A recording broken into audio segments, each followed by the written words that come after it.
এই মুহূর্তে আবহাওয়া কেমন রয়েছে তার পূর্বাভাস কিছুটা হলেও আমরা দিতে পারবো, কেন আবহাওয়া দপ্তরের পূর্বাভাস অনুযায়ী ইতিমধ্যে সুন্দরবনের বিভিন্ন অর্থাৎ দক্ষিণ চব্বিশ পরগনার বিভিন্ন প্রান্তে যে হালকা থেকে মাঝারি বৃষ্টি আর কালো মেঘ ইতিমধ্যে শুরু হয়েছে। বিশেষ করে আমরা কাকদ্বীপে রয়েছি। আপনার কোন এলাকা, আপনারা সরাসরি আমাদের কমেন্ট করে জানাবেন আপনার এলাকায় বৃষ্টির পরিমাণ কতটা। কারণ এবছর বর্ষা পরিমাণ ইতিমধ্যে প্রায় কিন্তু অনেকটাই, কারণ যেখানে যে পরিমাণ বৃষ্টির প্রয়োজন ছিল সে তুলনায় বৃষ্টি কিন্তু ইতিমধ্যে সুন্দরবনের বিভিন্ন জায়গায় যথারীতি হয়েছে।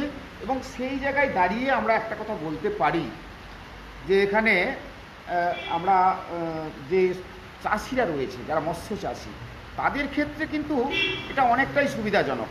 কারণ এই সময় বৃষ্টির একটু প্রয়োজন রয়েছে, কারণ আর কয়েকটা দিন পরেই কিন্তু ধান, অর্থাৎ যে চাষযোগ্য জমিতে ধান বোনা হয়েছিল, রোয়া হয়েছিল, সেই জমিতে কিন্তু ধান কিন্তু পাকবে, অর্থাৎ ধান কিন্তু আসবে, কিশোর আসবে। যারা শরৎকালে আমাদের ঠিক দুর্গাপুজোর টাইম হলেই কিন্তু মাঠে মাঠে দেখা যায় একদম ধানের কিন্তু যে চাষযোগ্য জমিতে যে ধান রয়েছে সেগুলো কিন্তু ইতিমধ্যে ধীরে ধীরে তাদের গর্ভাংশ থেকে ধান কিন্তু বেরিয়ে আসে।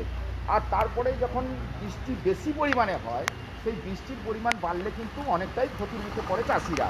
তবে মৎস্যজীবীদের একাধিকবার সতর্কীকরণ করা হয়েছে। গভীর সমুদ্র যেহেতু উত্তাল রয়েছে, সেক্ষেত্রে মৎস্যজীবীদের বারবার উপকূলবর্তী এলাকায় অর্থাৎ নিরাপদ জায়গায় ফিরে আসতে হয়। কারণ মৎস্যজীবীরা এবছর যে কতটা মাছ পেয়েছে, গভীর সমুদ্র থেকে মাছ নিয়ে আসতে পেরেছে, সেটা কিন্তু মৎস্যজীবীর যারা দায়িত্ব রয়েছে তারা কিন্তু বলেছে।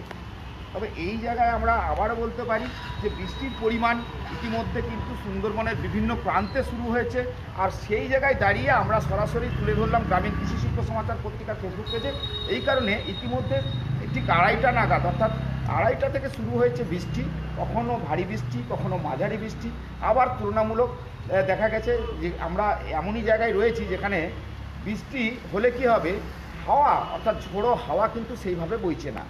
তবে গভীর সমুদ্রে হয়তো সমুদ্র উত্তাল থাকতে পারে।